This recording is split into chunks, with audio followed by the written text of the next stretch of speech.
এখান থেকে কেউ থাকবে না।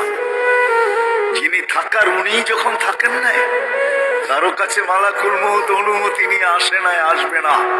শুধু একজন মুহাম্মদুর রাসূলুল্লাহ সাল্লাল্লাহু আলাইহি ওয়াসাল্লামের কাছে মালাকুল মউত যখন আসছেন, আল্লাহ বলছে বন্ধুর কাছে অনুমতি নিয়ে ঢুকবে, দিয়ে ঢুকবে, নাইলে ফিরে আসবে। বন্ধু আমার, খবরদার অনুমতি ছাড়া যায় ঘরটায় ঢুকা যাবে না।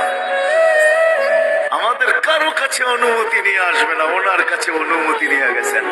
তারপরও বলছে শোনো, ঢুকার অনুমতি দিলেই কিন্তু হাত রেখা দিবা না, আবার অনুমতি নিবা, রাখবা কি রাখবা না। বন্ধু যদি হ্যাঁ বলে তো রাখো, যদি না বলে তো চলে আসো। না বন্ধু আমার।